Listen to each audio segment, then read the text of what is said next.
And we're live in 5, 4, 3, 2, 1.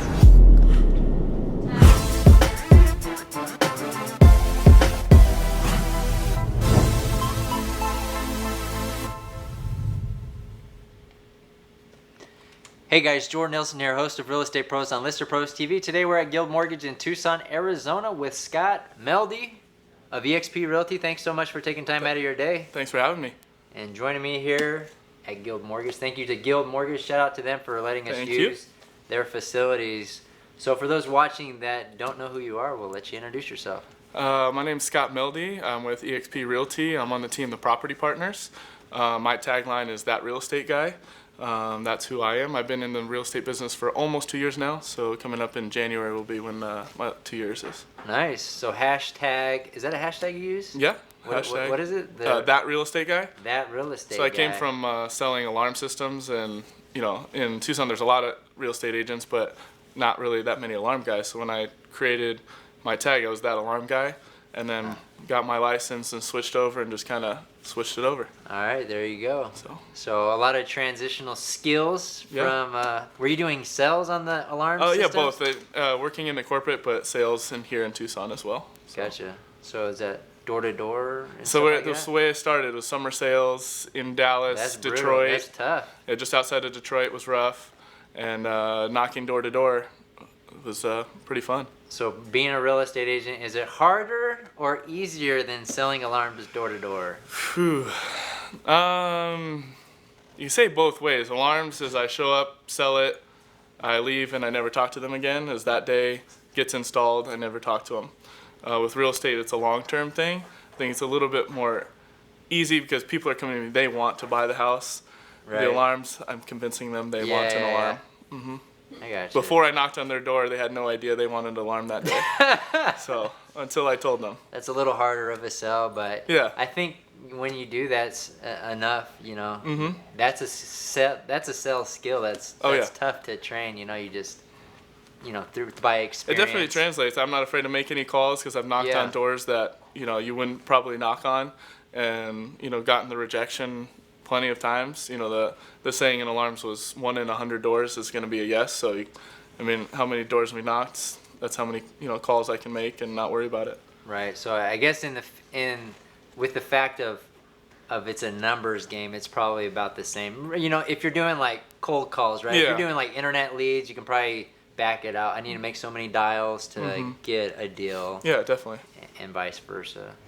So why'd you choose real estate? Well, the guy that I work for, the team leader, Kei Watanabe, I had a business relationship and a friend relationship with him when I was selling alarms. So all his clients, he would refer to me, his business, things like that. And then he would try to recruit me. It's been probably a couple years he was trying to get me to become a real estate agent. Called me one weekend and said, on the Monday, he said, this weekend I had 20 missed calls because I don't have enough agents on all the leads I have coming in. So I'm going to hire you, or I'm going to go out and hire somebody else. And so he's like, I'd rather it be you, and I made the decision. So when you transitioned into real estate, you're a lead guy, so you're kind of doing like the sell, like, were they internet leads? What kind of leads were you working? With alarms? No, it was everything I generated myself. So I'd either knock doors. I'm talking about when you transitioned into real estate. Yeah, so internet leads, we do the Zillow leads, things like that. Open houses was probably the biggest way I got started. So. Yeah. So 2 years in, does it look the same, or what is your focuses on? I'm a lot busier, that's for sure. My business has really, really grown. Trying to stay home to the roots of the open houses, don't quite get to do that as much as the more clients you have. The taking up 4 hours on the weekend to do showings and stuff, it's a little harder to do open houses, but trying to stay true to what got me started to keep me going and build that pipeline. So was open houses the biggest driver to your business when you started in this business? Mm-hmm. You got nothing to do. You either sit in the office and click, or you can sit at an open house, click, and just one person coming in makes it worth it. Mm-hmm. So. Wow. So open houses. What is a trick to converting leads that come in of an open house into actual customers? Because you can kind of say that they're a little bit cold. They're not super warm. It's not like somebody you you knew before they walked in. For sure. And they still kind of, as an open house, kind of have that car salesman atmosphere where, you drive onto the lot and you got the swarm of people coming to you to sell you something. Like, dude, I'm just going to the parts Yeah, I just want department. to come and take a look, right? But with the open houses, as long as you have your pitch down, and as we really talk big about your pitch, if you kind of have that memorized and you can interact with people and sound confident, before they leave, as long as you throw your pitch at them, there's a very good chance that they'll at least call you back or start to work with you. What does that pitch sound like? So if I'm walking into your, or leaving, did you say on the way out? Yeah, on the way out, it's all going to depend. So the thing about the pitch is, and then translate over to alarm, I had to have my pitch too, but as long as you have your pitch down, it's never going to be the same when you're interacting with somebody, but you always know where to come back to, your points that you're going to hit throughout the transaction. So, you might have an old lady that you can be nice and sweet with, and you might have some young kid who's already cussing and you just turn around and cuss with them, You kind of play back and forth with the person that you're with. But if you're at my open house, be like, hey, thanks for stopping by. Again, my name's Scott Melde. I'm with the Property Partners. We're one of the top teams here in Tucson. Last year we did over 400 transactions, and that's about 50 a month. So my team also is one of the top teams here in Tucson for remodels. So what that means to my clients is if you can't find something on the open market, I can go and find you something and get you first access. So typically I only work with about 5 people at a time, so I can dedicate my time to people. But if you would love to give me your information, I'd love to be able to help you out and find you something. So how's that sound? Can I get your information? Yes. Yes. But what if they say no? Oh, cool. That's no problem. Go ahead and leave your email. Just sign up real quick. If you want to put down fake information, that's totally fine. Doesn't bother me. But go ahead and put it down, and I won't bother you. And hope to see you again at one of my other open houses. Awesome. Sounds great. Yeah, that's very natural. It's selling yourself and the benefits of working with your team. Mm-hmm. How about did you ever do door to door? I actually haven't translated it to door yet. I've knocked a few doors just to let people know about open houses, but I haven't gone to sell or get listings yet. Yeah, that's what I hear most from real estate agents is that it's usually they have an open house scheduled and they're gonna go knock the neighborhood, letting people know about the open house. Yeah, for sure. Or different things. Mm-hmm.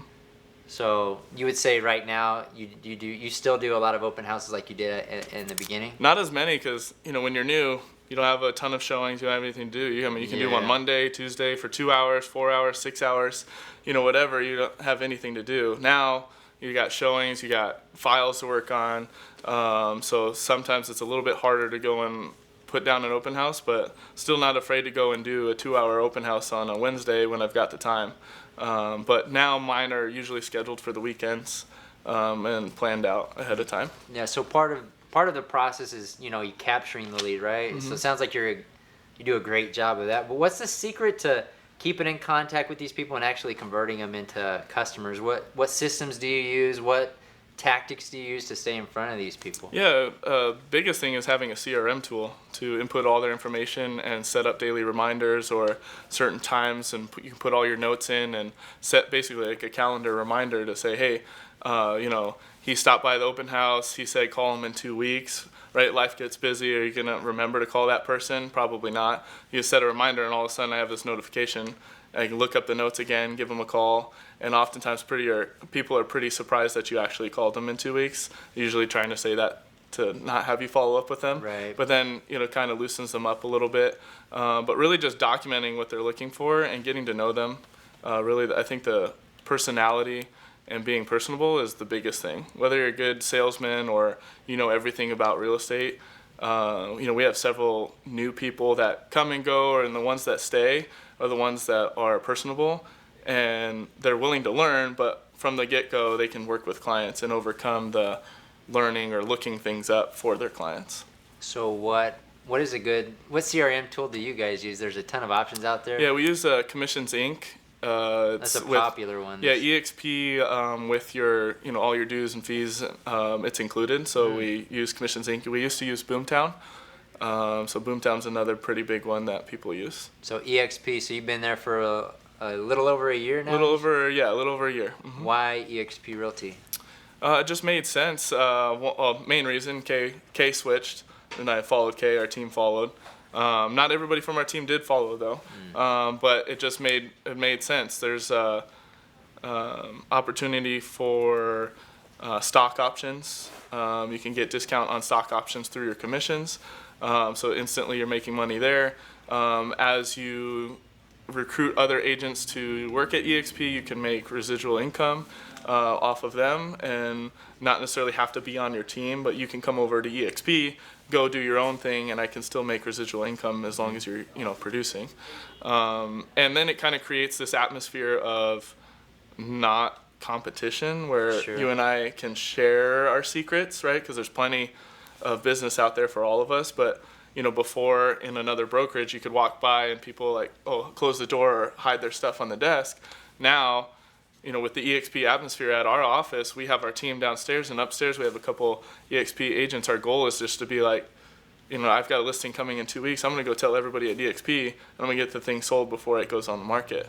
So now you're creating this atmosphere of working with each other to help each other out. And you start to see it. You start to see it on Facebook now. Realtors are kind of saying like, hey, I've got this pocket listing. Instead of holding it until they list it, now they're getting things sold online through other realtors before they even hit the market. So that's one of the biggest things. Plus, there's just no brokerages that they're not paying for buildings. There's no extra expenses that they're paying for. We choose to have an office, and that's on us.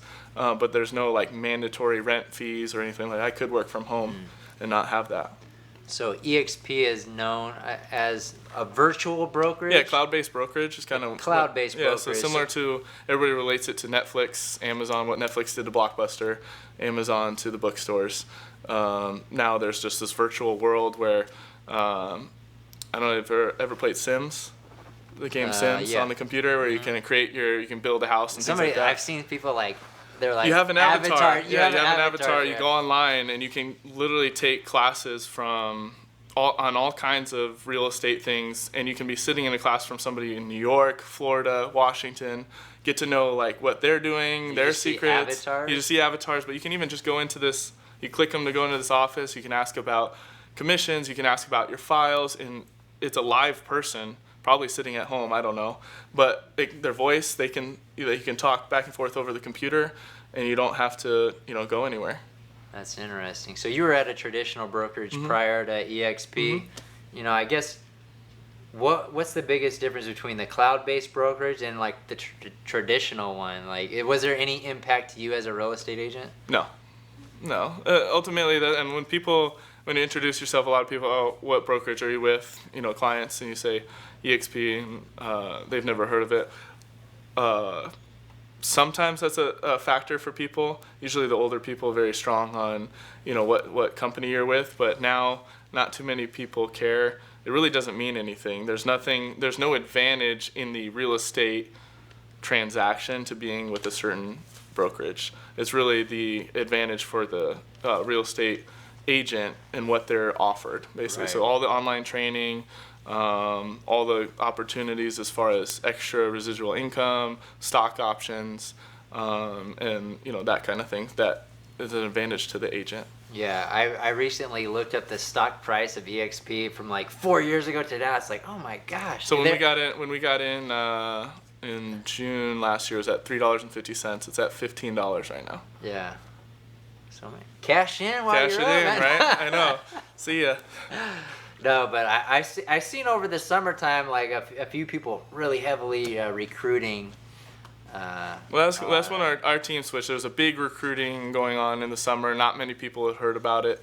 I mean, it grew from the time that we joined around 4,000 agents nationwide, and within a couple months they were up to like 12,000. And so, So is it still growing at a? I don't know. fast I would have to trajectory double like it check. I was? haven't Yeah. looked at that recently, but I'm sure it's still growing. Curious, huh? Well, that's cool, man.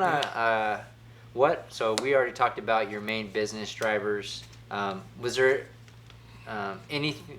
Hold on. So you've been in the business for 2 years. So what's your favorite thing about working in real estate? Working with the people. Yeah. That's what the people. I was a people person. I got stuck a little bit more in corporate in my last job and kind of wanted to get out behind the desk, but every transaction is pretty different.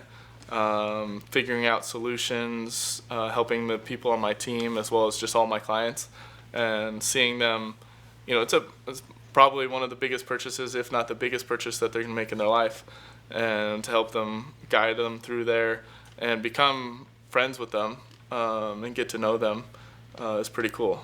So talk about, with so many agents here in the Tucson Valley, why would people hire you, Scott, versus that person down the street? What makes you different?